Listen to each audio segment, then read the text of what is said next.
귀한 찬양 감사드립니다. 저는 오늘 용서의 힘이라는 제목으로 설교하도록 하겠습니다.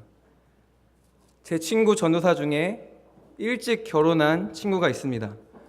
그 친구의 가장 큰 고민은 어떻게 하면 설교를 잘할 수 있을까입니다. 그러던 중에 동네에 설교 잘하시는 목사님이 오셨습니다. 그래서 어떻게 설교하나 너무 궁금해서 구경을 갔습니다. 그 설교 잘하시는 목사님이 설교를 시작하시면서 이렇게 말씀하셨습니다. 여러분, 제 마음속에는 아내 말고 딴 여자를 평생 품에 품고 있습니다. 그 순간 모든 사람들의 눈이 목사님을 주목하기 시작했습니다. 그 목사님은 집중된 시선을 끌어모아서 계속해서 이렇게 말씀하였습니다. 그분은 다름 아닌 제 어머니입니다. 그러자 모든 사람들이 감동하면서 은혜를 받기 시작했습니다. 설교를 들은 후 이 친구 전도사가 나도 교회에 가서 이 설교를 써먹어야 되겠다 다짐을 하고 이제 교회로 돌아갔습니다. 주일날이 되었습니다. 123년 된 교회에서 친구 전도사가 저처럼 주일 오후 예배에 올라가서 설교를 시작했습니다. 여러분, 제 마음속에는 제 아내가 아닌 다른 여자가 있습니다. 평생 저는 그 여자를 품고 있습니다. 조금 전 설교를 잘하던 목사님이 말했던 그 교회에서는 집중이 됐는데 이 친구의 교회에서는 갑자기 교인들이 웅성웅성거리기 시작했습니다. 당황한 전도사가 깜짝 놀라서 식은땀을 흘리다가 한마디 했습니다.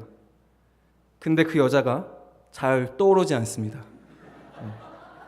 저도 설교를 열심히 준비했는데 지금 전혀 떠오르지 않는다는 것을 기억해 주시고 오늘 본문 한번 같이 보겠습니다. 마태복음 6장 12절 한번 같이 읽어보도록 하겠습니다. 시작. 우리가 우리에게 죄 지은 자를 사하여 준 것 같이 우리 죄를 사하여 주옵시고. 아멘. 오늘 본문은 주기도문 5번째 탄원이 나와 있는 말씀입니다. 여기서 죄라고 번역된 단어인 오페일레마타는 돈과 관련돼서 빚을 갚다, 또 빚을 지다 할 때 쓰이는 빚이라는 뜻입니다. 신명기 15장 1절에 보면 안식년에 대해서 기록되어져 있습니다. 율법은 안식년에 가난한 자를 위한 빚을 탕감하도록 명하셨습니다. 이러한 법을 지켜온 사람들이 이제 하나님께서 우리의 빚을 탕감하도록 기원하고 있는 것입니다. 이것은 하나님께서 우리의 빚을 탕감하시는 안식년이 오기를 비는 기도입니다.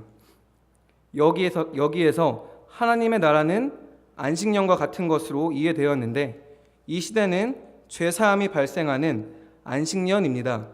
스스로의 힘으로 도저히 갚을 수 없는 죄의 빚을 하나님께서 탕감하는 은혜의 시대, 이것이 바로 하나님의 나라입니다. 살아가다 보면 용서를 받아야 할 때도 있고 용서를 할 때도 있습니다. 죄를 짓고 용서받는 것도 어렵지만 이에 못지않게 용서하는 것도 어렵습니다. 특히 사랑하는 사람으로부터 마음의 상처를 받고 용서가 되지 않아 괴로워하는 이들을 많이 봅니다.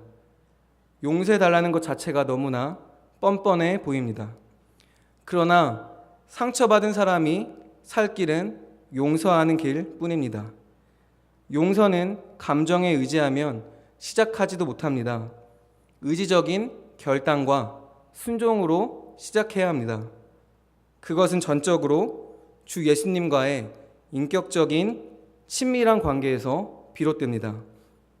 용서했다고 상황이 더 좋아질 것이라고는 누구도 보장할 수 없습니다. 그러나 분명한 것은 그리스도인에게 있어서 용서는 선택사항이 아니라는 것입니다. 골로새서 3장 13절에는 이렇게 말하고 있습니다. 주께서 너희를 용서하신 것 같이 너희도 그리하라. 아멘. 사랑하던 사람으로부터 배신당했을 때 그리스도인은 용서함으로 계속 주님과 동행할 것인가? 아니면 이 순간부터 자기 마음대로, 자기 마음에 따라 살 것인가에 기로에 서게 됩니다. 저명한 기독교 작가인 C.S. 루이스는 자신의 책에서 이렇게 말합니다. 그리스도인이 된다는 것은 용서할 수 없는 일을 용서한다는 뜻이다. 하나님이 당신의 용서할 수 없는 죄를 모두 용서하셨기 때문이다 라고 말했습니다.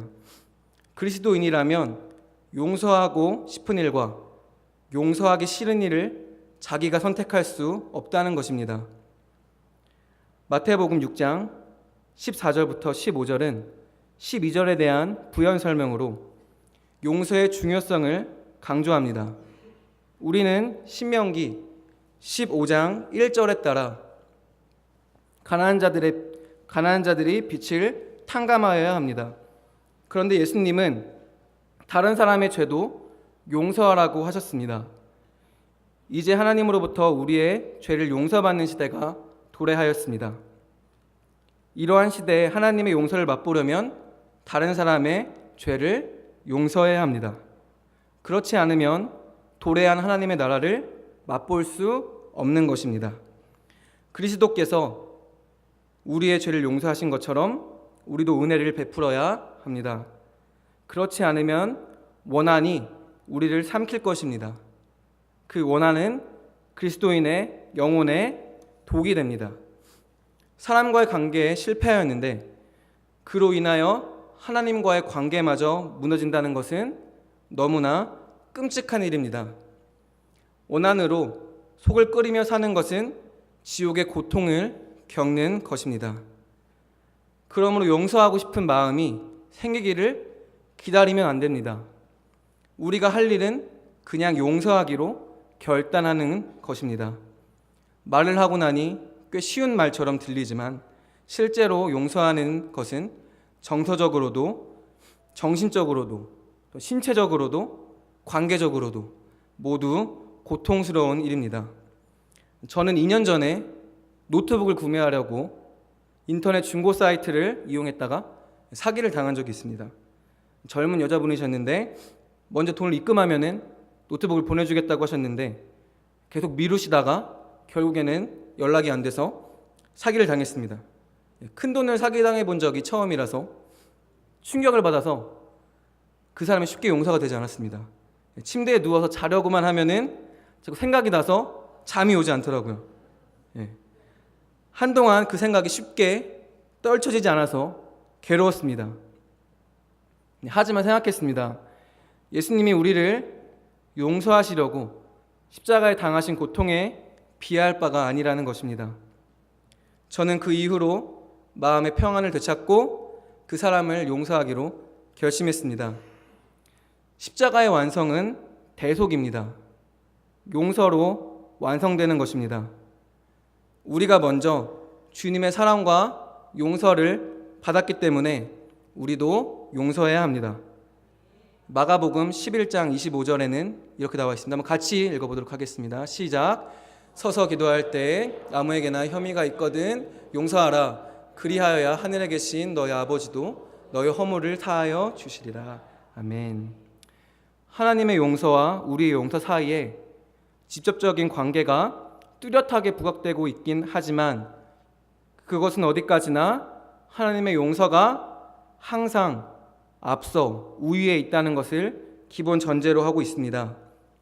이 구절은 우리 편에서 먼저 다른 사람들에게 용서를 베풀지 않고서는 하나님의 용서를 받는다는 것은 생각조차 할 수 없는 것임을 강조하고 있습니다. 그렇다면 우리는 어디까지 용서해야 할까요? 또한 어떻게 용서해야 할까요? 마태복음 18장 21절부터 22절은 이렇게 말하고 있습니다. 그때 베드로가 나와 가로되 주여 형제가 내게 죄를 범하면 몇 번이나 용서하여 주리이까? 7번까지 하오리까? 예수님께서 가라사대 내게 이르노니 7번뿐 아니라 70번씩 7번이라도 할지니라. 아멘. 몇 번 용서하라고 하십니까? 성경은 끝없이 용서하라고 말하고 있습니다. 또한 마태복음 18장 35절 이렇게 말하고 있습니다. 너희가 각각 중심으로 형제를 용서하지 아니하면 내 천부께서도 너희에게 이와 같이 하시리라. 아멘. 또한 우리가 진심으로 중심으로 용서하기 원하십니다.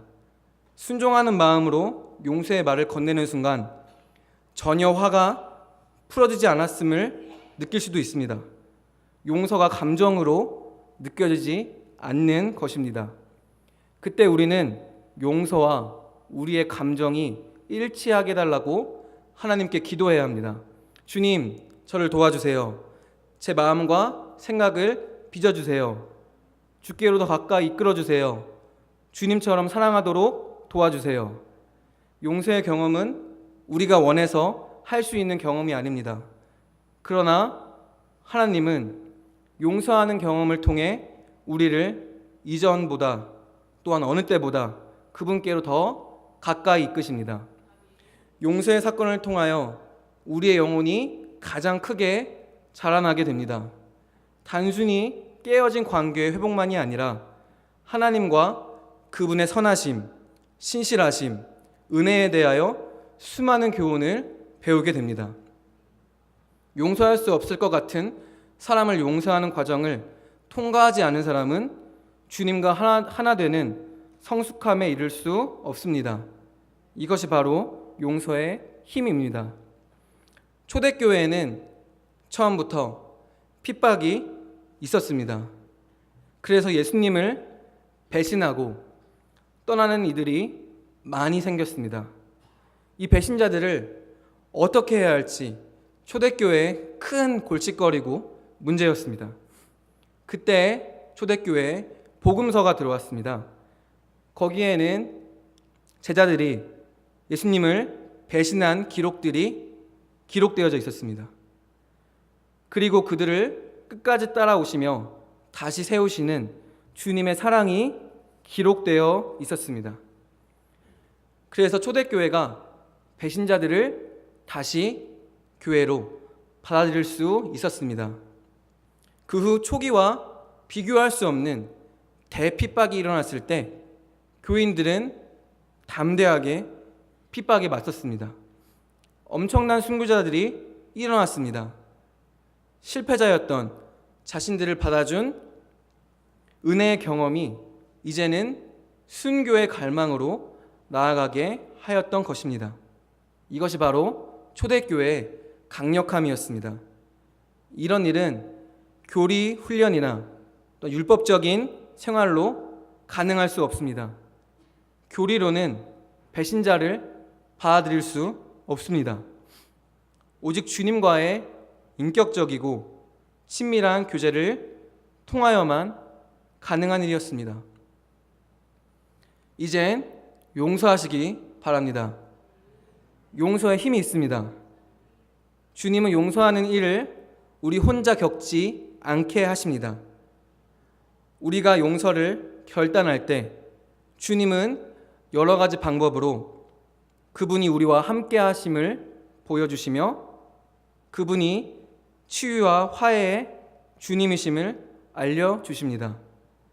끔찍한 일을 당하여 용서해야 하는 고통까지도 합력하여 선을 이루게 해주시는 것입니다.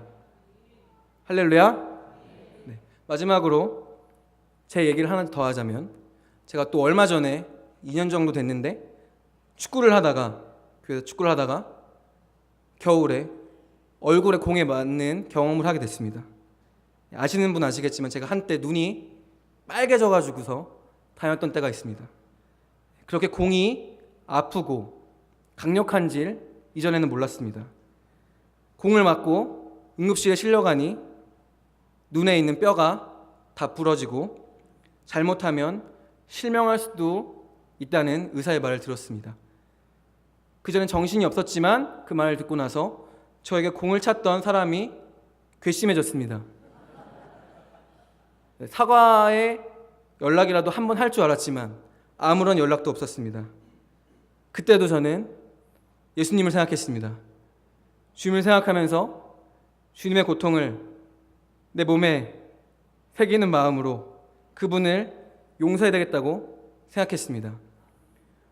성도 여러분들도 삶에서 이런저런 고난이 있고 상처를 받고 배신당하는 일이 생길 때 주님의 십자가의 고통을 기억하시면서 용서하시는 성도님들 되기를 바랍니다. 아멘. 기도하도록 하겠습니다.